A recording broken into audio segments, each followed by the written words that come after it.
177 নম্বর আয়াতে কারিমা। এই আয়াতে কারিমার ভিতরে আল্লাহ পাক রব্বুল আলামিন কি বলছেন একটু মগজ দিয়ে ভালো করে বুঝেন। অনেকে আছে সারা জীবন তো আমল করলাম। আল্লাহ পাক রব্বুল আলামিন বলেন, লাইসাল বিররা আন তুওয়াল্লু উজুহাকুম কিবালাল মাশরিকি ওয়াল মাগরিব। আল্লাহু আকবার। আল্লাহ পাক রব্বুল আলামিন বলেন, লাইসাল বিররা আন তুওয়াল্লু উজুহাকুম কিবালাল মাশরিকি ওয়াল মাগরিব। তোমরা যেই দিকেই মুখ ফিরাও না কেন, পূর্ব দিকে যদি তোমরা মুখ ফিরায়া ইবাদত করো, পশ্চিম দিকে ফিরেও যদি তোমরা ইবাদত করো, উপর দিকে ফিরেও যদি তোমরা ইবাদত করো, উত্তর দক্ষিণেও যদি তোমরা মুখ ফিরিয়ে ইবাদত করো, তোমাদের কোনো ইবাদত আমি আল্লাহ তাআলা কবুল করব না। আপনি যেদিকেই ফিরে ইবাদত করেন না কেন, আপনার কোনো ইবাদত আল্লাহ কবুল করবে না। এই আয়াতটার শানে নজুল অনেক লম্বা। এই আয়াতটার শানে নজুল একটু বলি। এই যে আমরা পশ্চিম দিকে হয়ে নামাজ পড়ি, পশ্চিম দিকটা করে দিয়েছে এই জন্য করে দিয়েছে, আল্লাহ তাআলা দিক নির্ধারণ করে দিয়েছে এজন্য। এই পশ্চিমটা এমন বড় কিছু নয়। অনেকে বলে যে পশ্চিম দিকে আল্লাহ আছে, নাউজুবিল্লাহ বলেন, জোরে বলেন নাউজুবিল্লাহ। অনেকে বলে যে পশ্চিম দিকে আল্লাহ আছে, এই জন্য পশ্চিম দিকে সিজদা করতে হয়। আসলে কি পশ্চিম দিকে আল্লাহ? পূর্ব দিকে নাই? সব দিকে আছে না নাই? আল্লাহ সব দিকেই আছে, কিন্তু পশ্চিম দিকটা এজন্যই করে দিয়েছে যাতে করে মানুষ, এই যে মনে করেন যে একটা দিক নির্ধারণ নাই, আমি বক্তা এদিকে বসে নাই, মনে করেন যে আমাকে দেখা যাচ্ছে না, এখন মানুষ আসবে হালপারে, যার যেদিকে মন চাবে ওই দিকে বসবে, বসবে কিনা? কিন্তু আমি এখানে বসবার কারণে সবাই আমার দিকে হয়ে বসে আছে, ঠিক কিনা বলেন? তো আল্লাহ তাআলা মুসলমানদেরকে একতাবদ্ধ হয়ে যেন থাকে, এক হয়ে যেন থাকে, এক জামাতের উপরে যেন মুসলমানরা থাকে, সুন্দরভাবে থাকে, আদবের সহিত থাকে। এই কারণে আল্লাহ পাক রব্বুল আলামিন একটা দিক নির্দেশনা দিলেন, পশ্চিম দিক হয়ে মুসলমান ইবাদত করবে। যদি আল্লাহ দিকটা করে না দিতেন তাহলে কি হতো? ধরেন এটা মসজিদ, মসজিদের সভাপতি সাহেব আসতো পশ্চিমে মুখ করে নামাজ পড়তো। এখন যদি সভাপতি সাহেবের সাথে একটু রেশারেশি আছে সেক্রেটারি সাহেবের, ও চিন্তা করো ওই বেটা সভাপতি তো পশ্চিম দিকে, আমি ওদিকে মুখ করবো না, আমি পূর্ব দিকে হয়ে নামাজ পড়বো। কথা কর না কেন, ঠিক কিনা? এখন ক্যাশিয়ার আছে, চিন্তা করলে এই দুইটা খুব জ্বালায়, মাস গেলে আমার টাকার হিসাব নাই, না আমি এই দুই দিকে আমি নামাজ পড়বো না, আমি দক্ষিণ মুখে নামাজ পড়বো। আল্লাহ বলছেন এটাতে কোনো বৈষম্য চলবে না। এই কারণে আল্লাহ পাক রব্বুল আলামিন একটা নির্দিষ্ট দিক দিলেন। তুমি সভাপতি হও, সেক্রেটারি হও, বক্তা হও, তক্তা হও, হুজুর হও, খেজুর হও, যাই হও না কেন, এক কাতারে দাঁড়িয়ে পশ্চিম দিকে হয়ে আল্লাহকে সিজদা দিবে। বলেন সুবহানাল্লাহ। এটাই হলো ইসলামের সৌন্দর্য, এটার নাম ইসলাম। কিন্তু এই আয়াতে কারিমার ভিতরে আল্লাহ তাআলা বললেন, তোমরা যে এইদিকেই মুখ ফুরাও না কেন, তোমাদের কোনো ইবাদত আমি আল্লাহ তাআলা কবুল করব না। তবে শর্ত, আল্লাহ পাক রব্বুল আলামিন বলেন, ওয়ালাকিন্নাল বিররা মান আমানা বিল্লাহ।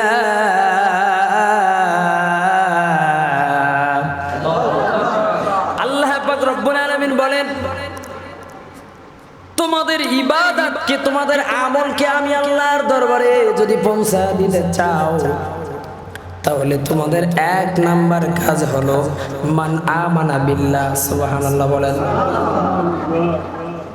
যদি তোমাদের ইবাদত গুলোকে পৌঁছা দিতে চাও তাহলে তোমাদের এক নাম্বার শর্ত মান আমানা বিল্লাহ, বিশ্বাস রাখতে হবে। কার উপরে? আওয়াজ দিয়ে বলেন, কার উপর? আল্লাহর উপরে। আল্লাহর উপরে বিশ্বাস আছে না নাই? সবাই বলেন আছে না নাই? আল্লাহকে দেখছেন কোনোদিন? কেউ দেখছেন? তাহলে বিশ্বাস করেন কেমন? আল্লাহ পাক রব্বুল আলামিনের সিফাত এটাই, সেই মহান সৃষ্টিকর্তাকে যে ব্যক্তি না দেখে বিশ্বাস করবে, আল্লাহ তাআলা তার ইবাদত কবুল করবে, বলেন সুবহানাল্লাহ। আল্লাহ পাক রব্বুল আলামিন বলেন সূরাতুল বাকারা 2 নম্বর আয়াতে কারিমা 3 নম্বর আয়াতে কারিমার ভিতরে বলেন আল্লাযীনা ইউমিনুনা বিল গায়বি ওয়া ইউকিমুনাস সালাহ। যারা আমি আল্লাহকে অদৃশ্যে বিশ্বাস করে, কোনদিন আমি আল্লাহকে দেখে নাই অথচ আমি আল্লাহকে বিশ্বাস যারা করে আর যারা নামাজ কায়েমের আন্দোলন করে, আল্লাহ পাক রব্বুল আলামিন বলেছেন তাদের ইবাদত আমি আল্লাহ তাআলা কবুল করব, বলেন সুবহানাল্লাহ। সম্মানিত উপস্থিতি, আপনার ইবাদত গুলোকে যদি আপনি আল্লাহর দরবারে পৌঁছায় দিতে চান, তাহলে আপনার সন্তান আপনার ওসিলা নয়, আপনার অন্য কোনো কাজ নয়। 1 নাম্বার কাজ হলো মান আমানা বিল্লাহ। আপনার যাই হয়ে যাক না কেন বিশ্বাস রাখতে হবে কার উপরে? সম্মানিত মা বোনেরা, আমি আপনাদের উদ্দেশ্যে বলি, আল্লাহর উপরে বিশ্বাস আমাদেরও আছে, মা বোনদেরও আছে, কিন্তু মাঝে মাঝে মা বোনদের বিশ্বাস উঠে যায়। যদি বাড়িতে স্বামী অসুস্থ হয়ে যায়, অথবা একটু যদি কোনো কম বেশি হয়েছে বা যদি ক্ষতি হয়ে যায়, অথবা স্বামী যদি একটু মারামারি করে, অথবা স্বামী যদি একটু কম বেশি করে, অথবা ধরেন সন্তান যদি অসুস্থ হয়ে যায়, বিশেষ করে আমার এলাকার মা বোনদের এই অভ্যাসটা বেশি, তখন আল্লাহর উপর থেকে বিশ্বাস উঠে যায়। মরা আল্লাহ, কানা আল্লাহ, টেড়া আল্লাহ সব জায়গায় দেখে, আমার এটা দেখে না। আছে না নাই? কথা কর না কেন? আছে না নাই? আমার মা বোনদের ভিতরে এটা আছে, আমার এলাকার মা বোনদের। এজন্য আমি আমার মা বোনদেরকে বলবো, খবরদার আল্লাহর উপর থেকে বিন্দু পরিমাণও 1 মুহূর্তের জন্যও কোনোভাবেই বিশ্বাস হারা যাবে না। মনে রাখবেন, আল্লাহ আপনাকে সময় হলেই আল্লাহ তাআলা দিবে। এই দেখে বাংলাদেশটা একটা জালিম শাসক বিদায় নিয়েছে। দীর্ঘ 16টা বছর ধরে বাংলাদেশের মানুষ কত আহাজারি করেছে, কত কান্নাকাটি করেছে, কত মানুষ ফাঁসির কাস্টে ঝুলেছে, কত আলেম ওলামা জেলখানায় ঢুকেছে, কত মানুষ মনে করেন যে গোপন হয়েছিল, কোনো খোঁজ খবর নাই, আজও খোঁজ খবর নাই, কেউ পায় না। কিন্তু আমরা ধৈর্যর সহিত ছিলাম। আমার এলাকার মানুষও আমাকে ফোন দিয়ে বলে, ভাতিজা একটু সাবধানে থাকেন, তোমার নাম 3 নাম্বার সিরিয়ালত আছে। আমার এলাকার মানুষ আমাকে কয়, এলাকাতে আসলেও একটু হিসাব করে আসবেন। আল্লাহর কাছে শুধু দোয়া করছি, মাতা নাসরুল্লাহ, আল্লাহর কাছে সব সময় দোয়া করছি।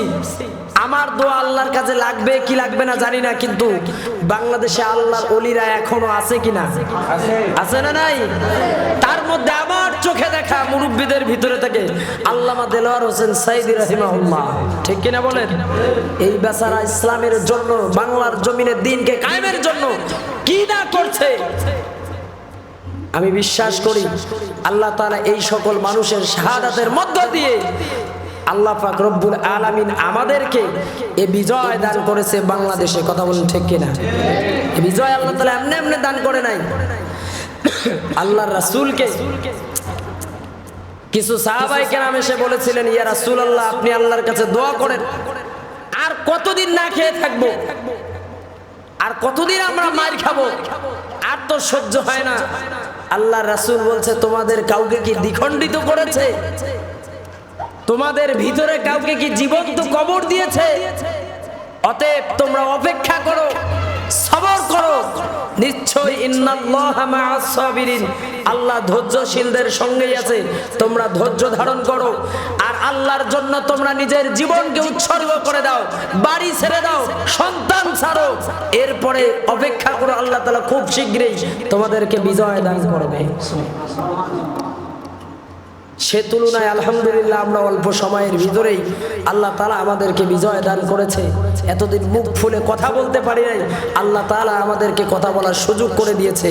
তাহলে চিন্তা করেন, আল্লাহ পাক রব্বুল আলামিনের উপরে আপনি একনিষ্ঠভাবে থাকবেন, অবশ্যই অবশ্যই আল্লাহ তাআলা আপনাকে আমাকে দান করবে। কিন্তু দেখা যায় আমরা অল্পতেই ধৈর্য হারা হয়ে যাই, যাই কিনা? আমরা অল্পতেই ধৈর্য হারা হয়ে যাই। তাহলে এক নাম্বার কথা, আপনার ইবাদত আপনার আমল যদি আল্লাহর কাছে পৌঁছাতে চান তাহলে এক নাম্বার কাজ কি? কার উপর বিশ্বাস? কার উপর বিশ্বাস? আল্লাহর উপরে বিশ্বাস আছে না নাই? আছে। দুই নাম্বার, আল্লাহ পাক রব্বুল আলামিন বলেন, আমার গোলামেরা তোমার ইবাদত যদি আমি আল্লাহ তাআলার দরবারে পৌঁছা দিতে চাও, ওয়াল ইয়াউমিল আখিরা, কিসের উপর বিশ্বাস? আখিরাতের উপর বিশ্বাস। তখন চিন্তা করবেন আখিরাতটা কি খায় না মাদার দেয়?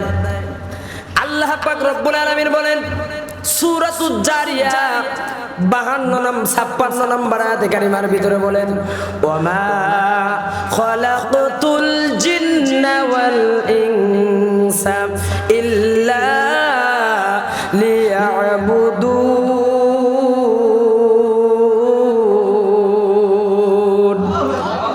আল্লাহ পাক রব্বুল আলামিন বলেন, আমি আল্লাহ তাআলা মানব মণ্ডলীকে আর জিন জাতিকে সৃষ্টি করেছি কেবলমাত্র শুধুমাত্র তারা গোলামি করবে, দাসত্ব করবে। বুঝে থাকলে বলেন কার? কার ইবাদত? আমি আল্লাহ তাআলার ইবাদত করবে। আর আল্লাহ পাক রব্বুল আলামিন মানুষ ইবাদত করবে। এরপরে আল্লাহ পাক রব্বুল আলামিন আপনাকে আমাকে কিয়ামত পর্যন্ত হায়াত দেন নাই।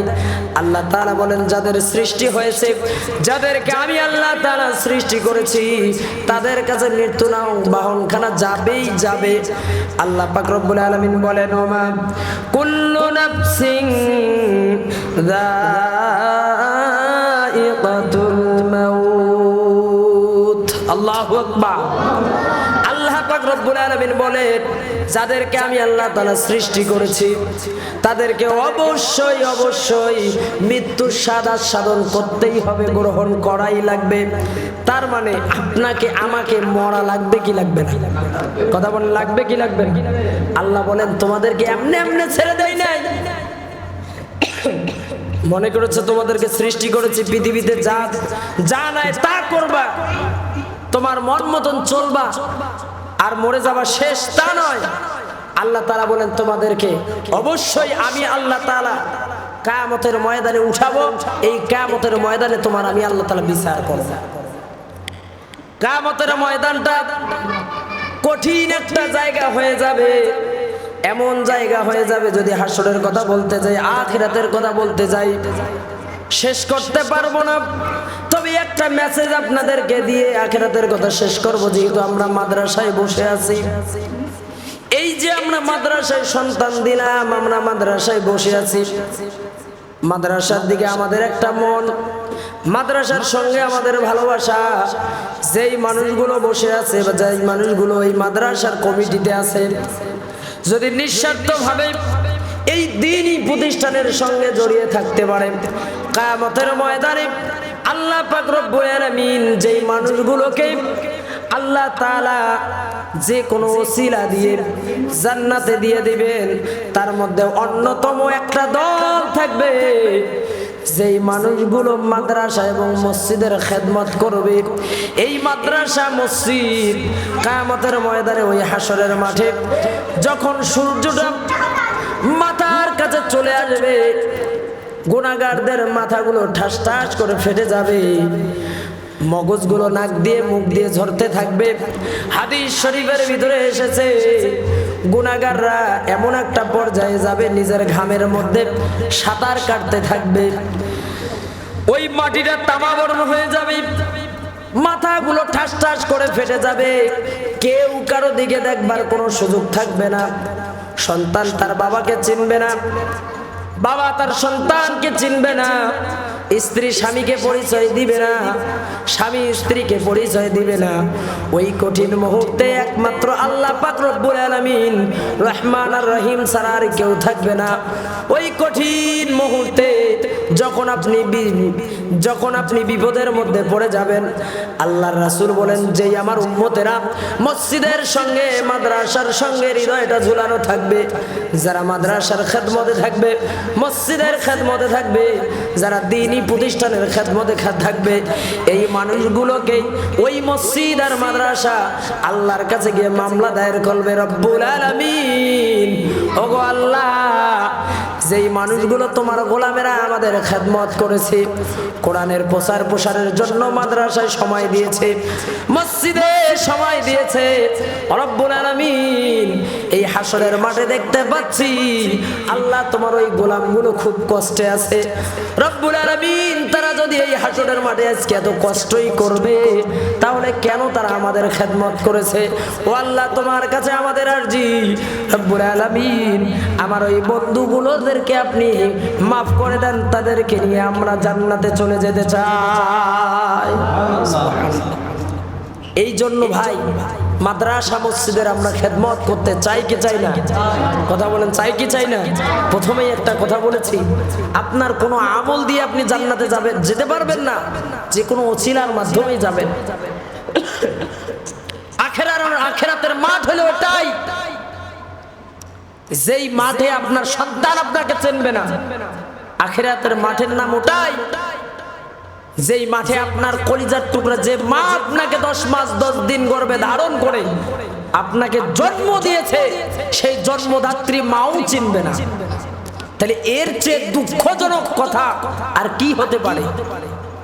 এজন্য নিজের আমল নিজেকেই করতে হবে।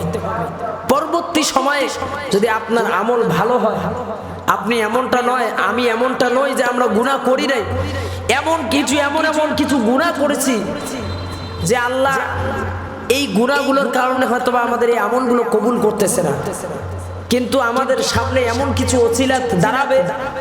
যেমন আমি এতটুকুন বলতে পারবো, অসংখ্য ছাত্র আমার আছে, একটা ছাত্র যদি আমার জান্নাতে যায়, আর ওই ছাত্রটা যদি আল্লাহকে বলে, আল্লাহ আমার উস্তাদ আছে, আমি আমার উস্তাদকে নিয়ে যেতে চাই, ওসিলা। এখন আপনার সন্তান আছে, আপনার সন্তানটা যদি কোনোদিন জান্নাতে যায়, আল্লাহকে বলবে, আল্লাহ আমার আব্বা আছে, আমার মা আছে, এটা ওসিলা। কিন্তু এই চিন্তা আপনার করা যাবে না যে আমার সন্তানকে দিয়েই আমি জান্নাতে যাব। আপনার আমল আপনাকে করতে হবে, ঠিক কিনা বলেন? এখন আসেন আখিরাতের উপরে বিশ্বাস। 3 নাম্বার হলো আল মালাইকা, আল্লাহ পাক রব্বুল আলামিন। আপনি আমি আমরা যখন এই জায়গার মধ্যে বসে গেছি, আল্লাহ তাআলার অসংখ্য ফেরেশতারা বাহিরে আছে। আপনি যখন এখানে প্রবেশ করেছেন, আপনার গুনাহগুলো নিয়ে বাহিরে আল্লাহর ফেরেশতারা দাঁড়িয়ে আছে। বলেন সুবহানাল্লাহ। বিশ্বাস হয়? বিশ্বাস হয়? আপনার গুনাহগুলো নিয়ে বাহিরে ফেরেশতারা দাঁড়িয়ে আছে, কিন্তু আসলে ফেরেশতা ঠিকই আছে, আমাদের দেখার মতন চোখ নাই, ঠিক কিনা বলেন? দেখার মতো চোখ নাই। আর যারা দেখতে পারবে তারা তো আপনাকে বলে বেড়াবে না যে আমি ফেরেশতা দেখতেছি, বলবে নাকি? তার মানে বুঝতে হবে ওরা হলো আল্লাহর ওলি। আল্লাহ তাআলা যাদেরকে ভালোবাসেন, সুবহানাল্লাহ বলেন। তার মধ্যে একটু বলি, ফেরেশতারা আল্লাহর রাসূলের সামনে সাহাবায়ে কেরামদের রূপ নিয়ে আসতেন, সুবহানাল্লাহ বলবেন না? মানে মানুষের রূপ নিয়ে হযরত জিবরাইল আলাইহিস সালাতু ওয়াস সালাম আল্লাহর রাসূলের কাছে আসতেন। ফেরেশতারা আছে, তার বাস্তব উদাহরণ আমি একটু দিচ্ছি। আল্লাহর রাসূলের একজন বয়োজ্যেষ্ঠ সাহাবী ছিল, তার নাম হলো দাহিয়াতুল কালবি। আল্লাহর রাসূলের একজন সাহাবী দাহিয়াতুল কালবি। এই দাহিয়াতুল কালবি স্রোতে, এই সাহাবীর স্রোতে অনেক সময় আল্লাহর ফেরেশতা জিবরাইল আলাইহিস সালাতু ওয়াস সালাম আল্লাহর রাসূলের কাছে আসতেন। তো কোনো একদিন আল্লাহ রাসূল সাল্লাল্লাহু আলাইহি ওয়াসাল্লাম বসা, ঠিক সেই মুহূর্তে দাহিয়াতুল কালবির স্রোতে, একজন সাহাবীর স্রোতে আল্লাহর ফেরেশতা, আল্লাহর মালায়েকা জিবরাইল আল্লাহর রাসূলের সামনে আসছেন। ঠিক সেই মুহূর্তে ইমাম হুসাইন রাদিয়াল্লাহু তাআলা আনহু আল্লাহর রাসূলের কি হন? সবাই জোরে বলেন, জানেন তো? আল্লাহর রাসূলের কি হয়? নাতিন হয়, নাতি। এই ইমাম হুসাইন রাদিয়াল্লাহু তাআলা আনহু তিনি ঠিক সেই মুহূর্তে এসে আল্লাহর রাসূলের কাছে এসে বললেন, নানা যান, কয়েকদিন থেকে না খাওয়া আমাকে খাইতে দেন। সুবহানাল্লাহ বলবেন না? চিন্তা করেন, চিন্তা করা যায়। আমি এর ফাঁকে একটি কথা আপনাদের সামনে তুলে ধরি। আপনার সন্তানের যদি এই যে মাদ্রাসায় পড়তে গিয়ে খাবারের সমস্যা হয়, খাবারের কম বেশি হয়, আর যারা গার্জিয়ান আছেন আপনার সন্তান কিন্তু মাদ্রাসায় না থাকবার জন্য অনেক সময় বলবে যে লজিম বাড়িতে কিন্তু খাওয়া দাওয়া আমার ভালো হচ্ছে না, বা নানান সমস্যা হচ্ছে, এই জিনিসগুলোর থেকে সাবধান থাকবেন। আপনার সন্তান যেই বিচার দেখ না কেন, আপনাকে আমি রিকোয়েস্ট করব, যদি আপনি চান যে আমার সন্তান হাফেজ হোক, তাহলে এই কথাগুলো আপনি কানে নেবেন না। যে গার্জিয়ান কানে নেবেন, আমি আজকে লিখিত দেব, যদি স্টাম্প চান স্টাম্পের উপরে লিখিত দেব। যে গার্জিয়ান সন্তানের কান কথা শুনে কমিটিকে এসে বলবে, হুজুরকে এসে বলবে, মনে রাখবেন আপনার ওই সন্তান হাফেজ হতে পারবে না। চ্যালেঞ্জ করে বললাম। অতএব সাবধান, কান কথা শুনবেন না, বরং আপনি আপনার সন্তানকে বলেন যে বাবা একটু কষ্ট কর। কারণ হেফজখানার হিসাব হলো, সে যত বেশি কষ্ট করবে তার পাড়া তত বেশি ইয়াদ থাকবে। এটা হলো হেফজখানার নিয়ম। আমরা যখন পড়ছিলাম, আমার ময়মনসিংহের এক হুজুর বলছিল, বেটা যত মায়ের তত পড়া, হেফজখানার বাচ্চা যত মায়ের তত সবক। আজকে তো টোকা দিলেই 14 গোষ্ঠী হুদ্দে চলে এসে হুজুর কাগজ ধর, তারপর নাস্তা কর। ঠিক কিনা? এই অবস্থা। আজকে জানেন সমাজে বেয়াদবের সংখ্যা বেড়ে গেছে। কারণটা কি জানেন? আজকে ওস্তাদের হাত থেকে ব্যাতটা পড়ে গেছে। শাসনের ব্যাত নাই হুজুরের হাতে, ওস্তাদের হাতে আজ ব্যাত নাই। এখন এর জন্য ওস্তাদরাও কায়দা করে, পড়া না পড়িয়ে চেয়ারে বসে থাকে, তুই কি করিস কর, তোর ইচ্ছা যা মন চায় তাই কর। টাকা তো দেয়, কমিটি তো টাকা দিবে, সরকার তো বেতন দিবে, তুই পড়লে পড়, না পড়লে নেই, আমার কি। এজন্য আপনাদেরকে বলবো, যেহেতু এটা দ্বীনি প্রতিষ্ঠান, সেই হেতু বাচ্চাদের ব্যাপারে নজরদারি রাখবেন, বোঝাবেন বাচ্চাকে, খাওয়া দাওয়ার ব্যাপারে হোক। কারণ একটা হেফজখানার বাচ্চা, যে বাচ্চাটা হাফেজ হতে চায়, যারা আছে শোনো, যারা হাফেজ হতে চায়, আমার উস্তাদ বলতো, বাবা বেশি খাবা না, বেশি খাইলে পড়া হবে না, পেট খালি রাখবা পড়া হবে। যদি পেট ভরা রাখো, মনে রাখবা সেদিন তোমার পড়া ভালো হবে না। বুঝেন নাই? কারণ তোমাকে বসে পড়তে হয়, আর পেট ভরা রেখে বসে থাকা যায় না। তাহলে বলতেছিলাম যে মালাইকা 3 নাম্বার, আল্লাহর ফেরেশতা আছে, বিশ্বাস আছে না নাই? আছে। আল্লাহর রাসূল বসা দাহিয়াতুল কালবি সুরতে জিবরাইল আলাইহিস সালাতু ওয়াস সালাম আল্লাহর রাসূলের কাছে এসেছেন। ইমাম হুসাইন 3 দিন থেকে না খাওয়া, এসে বললেন, না না কোনো কথা শুনতে চাই না, আগে খাবার দাও, আগে কি দাও, খাবার দাও। বলল যে না না তুই একটু বাহিরে যা, আমি এনার সাথে কথা বলেই যাচ্ছি। বলল যে ইনি কে? বলল যে মেহমান। তার বাইরে যাওয়ার দরকার নেই, যদি ইনি মেহমান হয়ে থাকে তাহলে আমার বাইরে যাওয়ার দরকার নাই। কারণ আমার নানার কাছে যে মেহমানই আসে কিছু না কিছু নিয়েই আসে। সুবহানাল্লাহ। কিন্তু ইমাম হুসাইন তো আর জানে না যে ইনি কে। মূলত ইনি হলেন আল্লাহর ফেরেশতা জিবরাইল। বলল যে নানা তোমার কাছে আর খাবার চাই না, ও নানা তোমার যেহেতু মেহমান এসেছে, আমি মেহমানের কাছে একটু চাই। পকেটে হাত দেওয়া শুরু করে দিয়েছে, আপনি আমার নানার মেহমান, কি নিয়ে আসছেন দেন। বলতেছে আমি কিছু আনি নাই, কারণ জিবরাইল মুশকিলে পড়ে গেছে, আমি তো কিছুই নিয়ে আসি। আর আনবে কেমনে? ও খায়, ফেরেশতারা খায়। আপনাদেরকে আজকে একটা মেসেজ দেই, আল্লাহ পাক রব্বুল আলামিন একজন ফেরেশতাকে 2 বার খাবার সুযোগ করে দিয়েছিলেন। সুবহানাল্লাহ। আর সমস্ত ফেরেশতাদেরকে আল্লাহ তাআলা একদিন খাবার সুযোগ করে দিয়েছিলেন। সুবহানাল্লাহ। যত ফেরেশতা আল্লাহ সৃষ্টি করেছেন একদিন খাবার খেয়েছেন, আর তার মধ্যে একজন ফেরেশতা 2 দিন খাইছেন। চিন্তায় পড়ে গেলেন, পকেটের ভিতরে হাত ঢোকা দিয়েছে, দেখে কিছুই নাই। বলল যে না না তোমার এই সাহাবী মারাত্মক কিপটা, এত মারাত্মক কিপটা, এ আপনার কাছে আসবে? ও না না তোমার কাছে আসবে, সে খালি পকেটে আসবে কেন? আমি কোনোদিন তোমার সাহাবীদেরকে দেখি নাই খালি পকেটে এসেছে। আল্লাহর রাসূল বললেন, না না তুমি এখান থেকে একটু যাও, পরে আসো, তোমাকে খাবার দিচ্ছি। আল্লাহ পাক রব্বুল আলামিনের কাছে জিবরাইল আলাইহিস সালাতু ওয়াস সালাম মেসেজ দিলেন, আল্লাহ সবার কাছ থেকে বেঁচে গেলেও এই হুসাইনের কাছ থেকে বাঁচা মুশকিল আছে। সুবহানাল্লাহ। হুসাইনের কাছ থেকে বাঁচা মুশকিল আছে। ইমাম হুসাইন একটু জেদি টাইপের ছিলেন, কেউ কিছু বললে সহজেই শুনতেন না, যেটা হক সেটাই পালন করতেন। এমন কি আল্লাহ রাসূলের দ্বীনকে আল্লাহর জমিনে বাস্তবায়ন করবার জন্য কারবালার প্রান্তরে ইমাম হুসাইন যেদিন এসেছিলেন, এক জিদি মানুষ অসংখ্য সাহাবায়ে কেরাম টেনে ধরেছে, জিবরাইল হুসাইন তুমি যাবা না, গেলেই তোমাকে হত্যা করবে। বলছে যে না, আমাকে যেতেই হবে, এজন্যই যাব। আমার নানার দান্দাদ মোবারক শহীদ হওয়া ইসলামকে জিন্দা করার জন্য আমি কারবালার প্রান্তরে অবশ্যই এজিদের সঙ্গে দেখা করার জন্য যাবই। সাহাবায়ে কেরাম টেনে ধরে পারেন নাই, তিনি ঠিকই গেছেন। ইমাম হুসাইন ও সারদার নাই, জিবরাইলকে ধরছেন, জোরে তাড়াতাড়ি বাইর করেন। জিবরাইল মেসেজ দিলেন, আল্লাহ তাড়াতাড়ি একটা কিছু করো। আল্লাহ পাক রব্বুল আলামিন জিবরাইলকে বলল, তুমি পকেটে হাত ঢুকাও, আমি দেওয়ার মালিক আল্লাহ, আমি দিচ্ছি। জিবরাইল পকেটের মধ্যে হাত ঢুকাইছে, হাত বাইর করছে, দেখে আঙ্গুর। সুবহানাল্লাহ বলেন। হাতে কি? আঙ্গুর। ইমাম হুসাইনের মেজাজটা হয়ে গেল খারাপ। না না, আমি তো এতক্ষণ ভাবতাম যে এই লোকটা আসলে কিপটা, কিন্তু তো মারাত্মক কিপটা। আমি খিদার জ্বালায় বাঁচি না, আর ওর পকেটে আঙ্গুর বাহির করে না, এ তো কিপটা না, আর কিপটা। আঙ্গুর নেওয়ার পরে নানা আল্লাহ রাসূল বললেন, নানা এখন আঙ্গুর বেচে বাইরে চলে যাও। ইমাম হুসাইন বললেন যে নানা, আমি এত বড় বেয়াদব না, এতক্ষণ থেকে আপনার মেহমান, তোমার মেহমানকে আমি অপমান করলাম, এখন এই মেহমানকে ছাড়া তো আমি খাইতে পারি না। সুবহানাল্লাহ।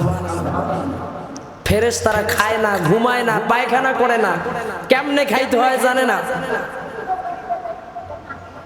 ইমাম হুসাইন রাদিয়াল্লাহু তাআলা আনহু জিদ ধরলেন, জিবরাইল বলল যে তোমার সাহাবীকে খাইতেই হবে, আর ও না খাইলে আমি খাবো না। জিবরাইল আলাইহিস সালাতু ওয়াস সালাম আল্লাহর কাছে মেসেজ পাঠাইলেন, আল্লাহ কোন মুসিবতে বললাম। আল্লাহ পাক রব্বুল আলামিন ডাক দিয়ে বলল, জিবরাইল তোমাকে দ্বিতীয়বারের মতো খাবারের সুযোগ করে দিলাম, তুমি খেয়ে নাও। দুইবার খাইছেন হযরতে জিবরাইল আলাইহিস সালাতু ওয়াস সালাম। আরেকবার কোন দিন খাইছেন? হয়তোবা একটা ওয়াজ হইছে পিছনে, আমার ভাই জালালউদ্দিন উনি একটা ওয়াজ শুনছে, যার ভক্ত, যদি উনি ওই ওয়াজটা ভালো করে মাথায় থাকে তাহলে উনি বলতে পারবে কোন দিন খাইছে। আসেন তাহলে ফেরেশতা আছে না নাই? আছে। এরপরে আসেন ওয়াল কিতাব, 4 নাম্বার কিতাবের উপর বিশ্বাস আছে না নাই? কথা বলেন, আছে না নাই? 4 নাম্বার কিতাবের উপর বিশ্বাস। এই যে আমাদের সামনে মহাবানী আল কোরআনুল কারীম, এই কিতাবটার উপরে বিশ্বাস আমাদের আছে না নাই? যদি বিশ্বাস না থাকে একজন ব্যক্তি হাত তোলেন, হুজুর এই কোরআনের কিছু কিছু কথা আমার সন্দেহ আছে, এগুলা মানি না। কারণ যারা পরিমাণে সন্দেহ আছে আছে, বরং এই কিতাবের প্রথম যে গুণ, প্রথম নাম্বার যে গুণ, সেই গুণটার নাম হলো আল্লাহ তাআলা সূরাতুল বাকারা 2 নম্বর আয়াতে কারিমার ভিতরেই বলেছেন, আল্লাযীনা, আল্লাহ তাআলা বলেছেন যালিকাল কিতাবু লা রাইবা ফীহি। প্রথম নাম্বার গুণ এই কিতাবের, যে এই কিতাবের ভিতরে কোনো সন্দেহ নাই, কোনো সন্দেহের অবকাশ নাই। বলেন সুবহানাল্লাহ।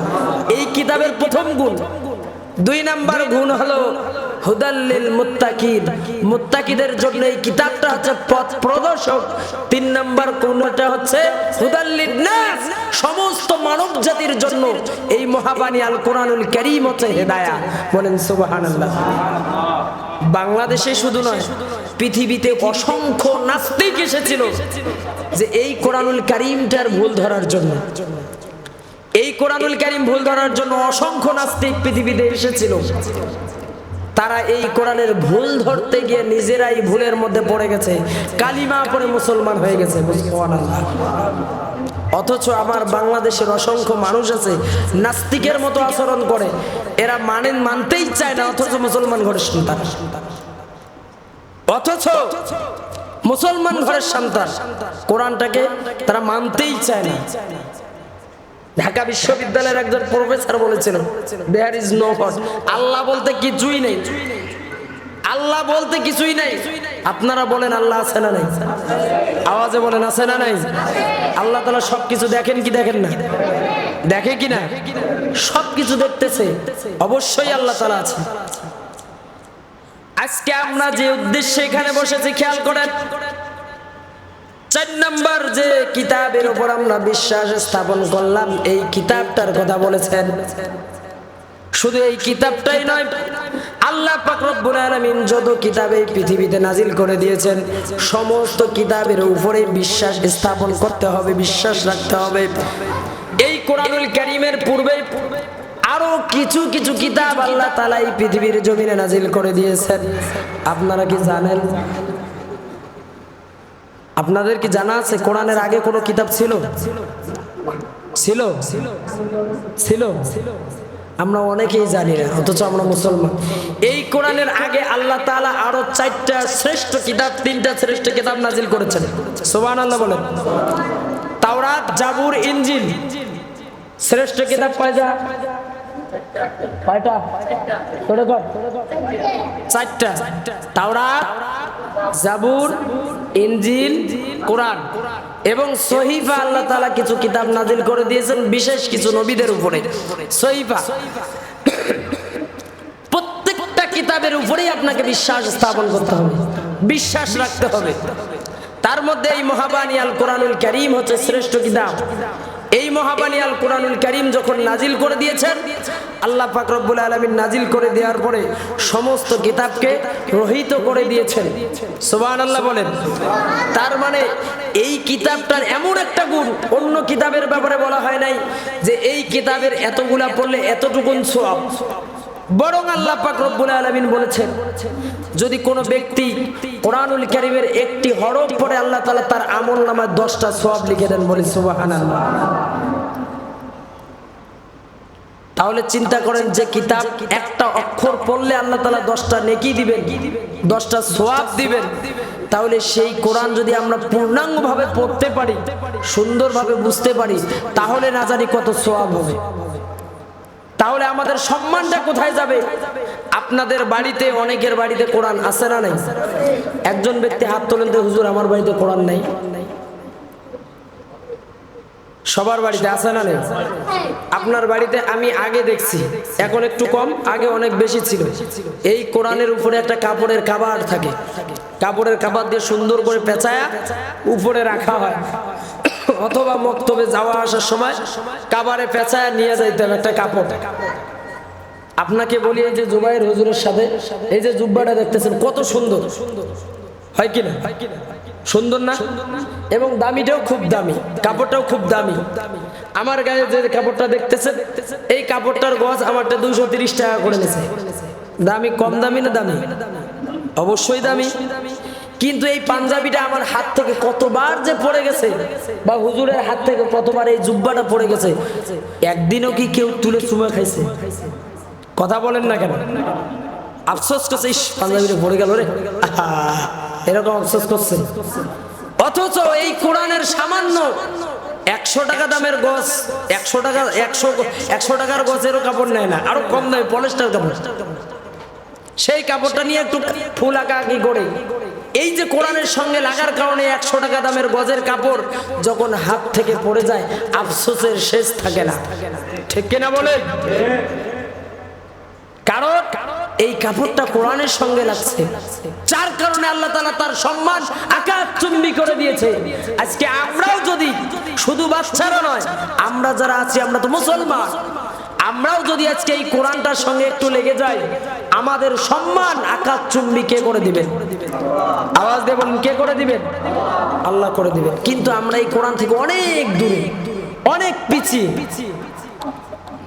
তাহলে এই কিতাবের উপর বিশ্বাস আছে, কিন্তু পড়তে চাই না, পড়ার দরকার নাই তো।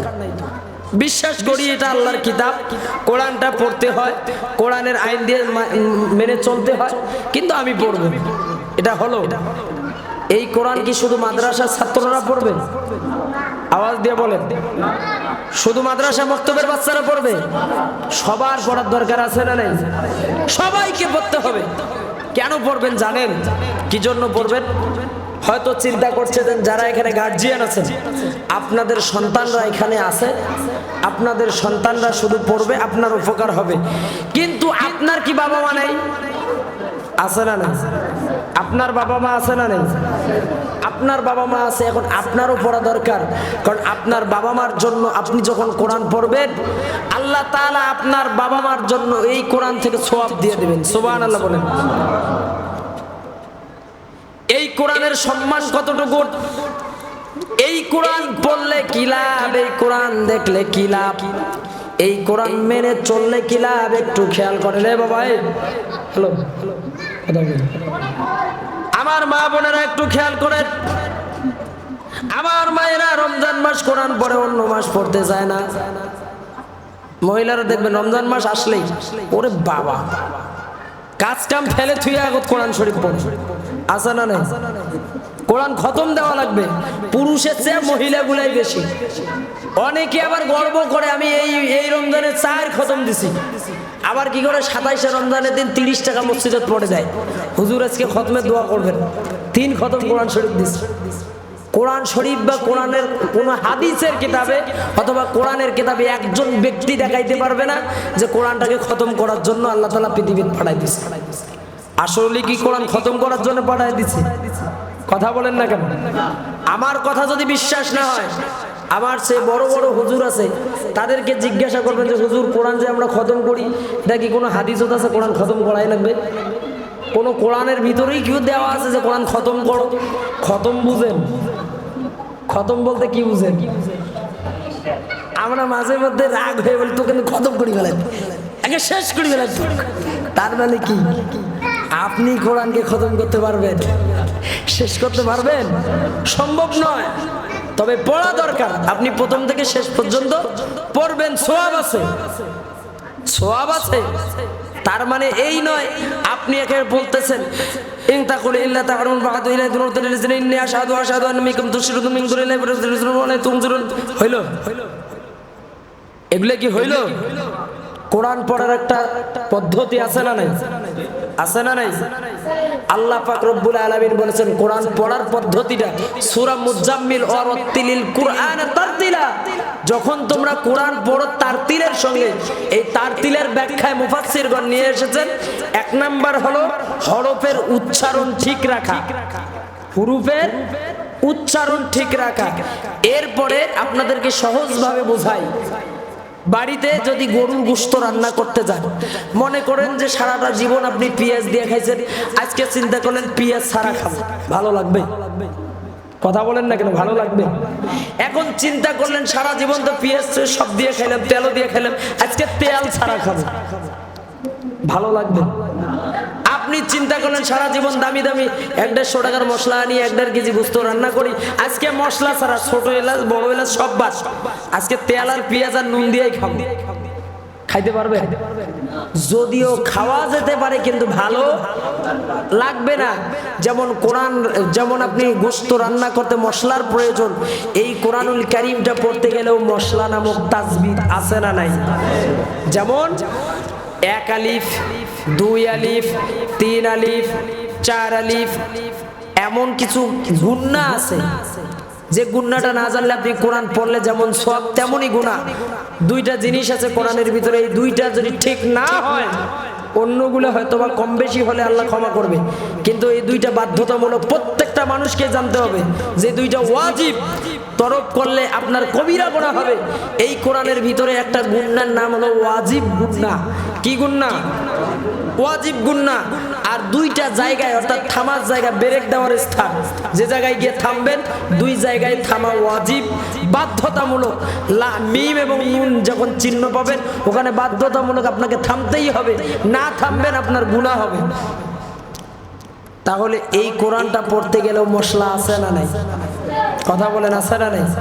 এজন্য খতম নয়, আপনি সুন্দরভাবে 2 পারা পড়েন, 1 পারা পড়েন, বরং এই কোরআন যে ব্যক্তি শুদ্ধ করে তেলাওয়াত করবে, আল্লাহ তাআলার কাছে এই কোরআন মামলা দায়ের করে কিয়ামতের ময়দানে জান্নাতে নিয়ে যাবে। সুবহানাল্লাহ।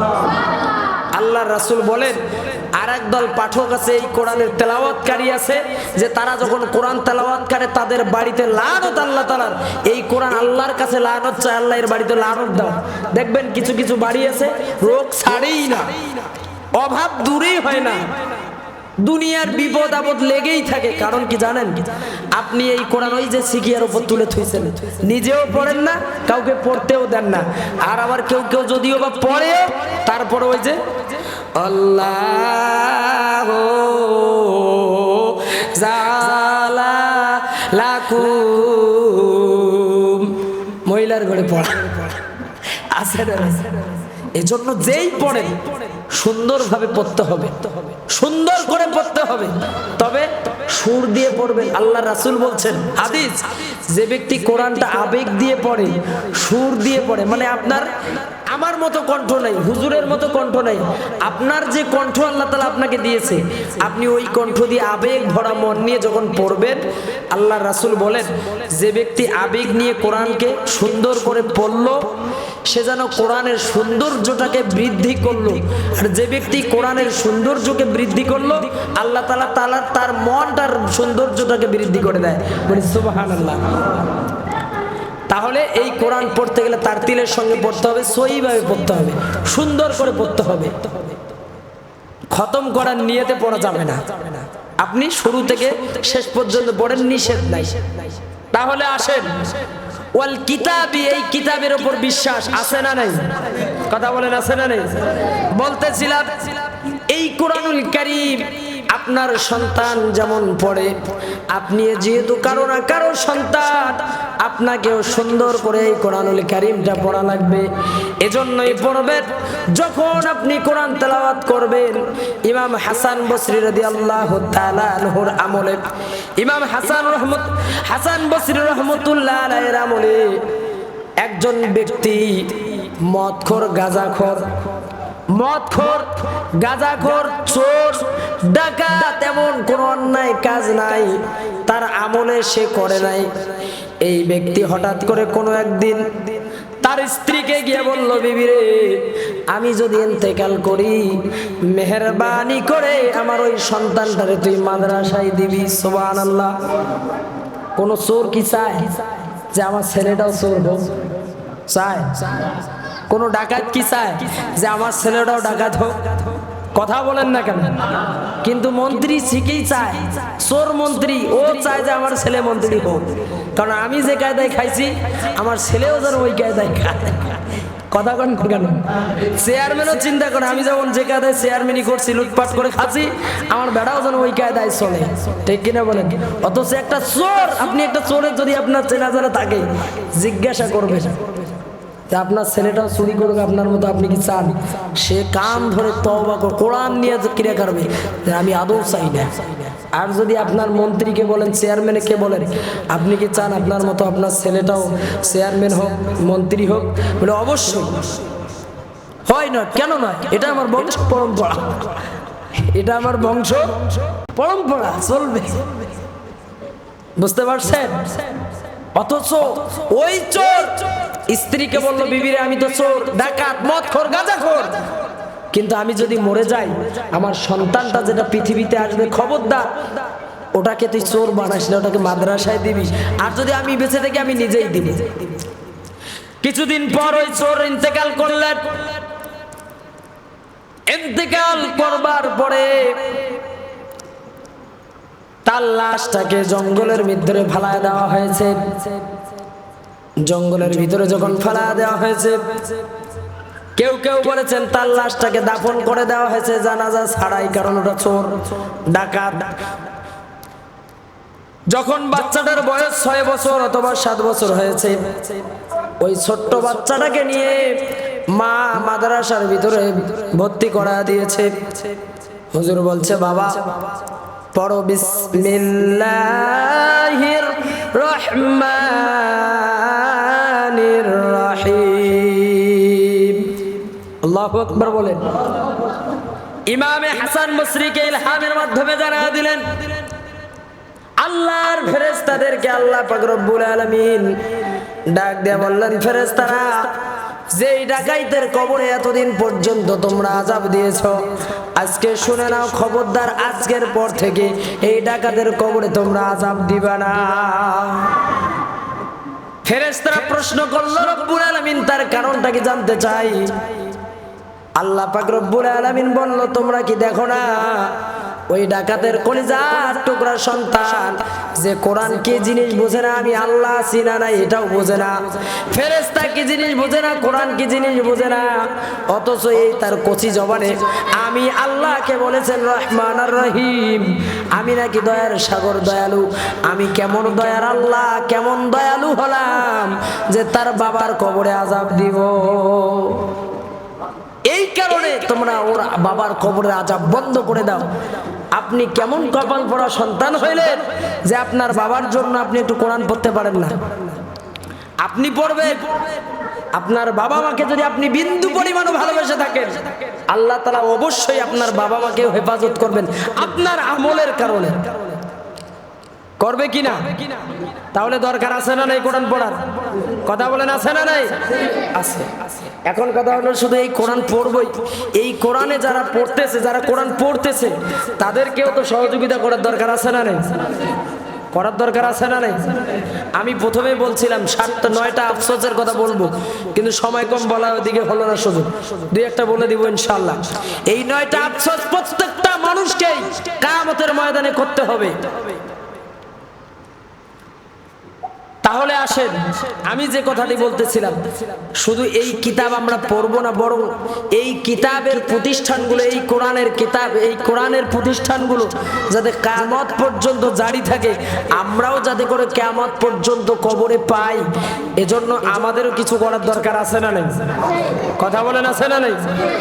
তাহলে 1 নাম্বার কাজ আপনাদেরকে বলি, আপনারা যারা এখানে উপস্থিত আছেন, আমি সহ আমরা সবাই এই দিনী প্রতিষ্ঠানটা, এই যে মাদ্রাসাটা জাহানারা বেগম হাফিজিয়া মাদ্রাসা, এটা কি কারো বাপ দাদার? কথা বলেন, কারো বাপ দাদার? কেউ বলতে পারবে এটা আমার বাপের? তোমরা বাইরে হয়ে যাও। হুজুর কি বলতে পারবে এই মাদ্রাসা আমার? সবাই চলে যাও, আমি আছি একাই। বলতে পারবে? কেউ বলতে পারবে না। তার মানে এই মাদ্রাসা কার? আমাদের। এই মাদ্রাসা কার? আমাদের। আল্লাহ আমাদেরকে দিয়েছেন। এই মাদ্রাসা কার? আমাদের। এখন আপনাদের কাছ থেকে আমি জানতে চাই, তাহলে এই মাদ্রাসাটাকে যদি বেঁচে রাখতে হয়, জারি রাখতে হয়, প্রথম কাজ, এই মাদ্রাসাটাকে প্রথম কাজ হলো ছাত্র দিয়ে ভরায় দিতে হবে। কি দিয়ে ভরায় দেওয়া লাগবে? কারণ মাদ্রাসা সব আছে, ছাত্র নাই। এই মাদ্রাসার 4 আনা দাম আছে, মূল্য আছে। তাহলে প্রথম কাজ আমি আপনাদের সকলকে বলবো, এই মাদ্রাসায় আমরা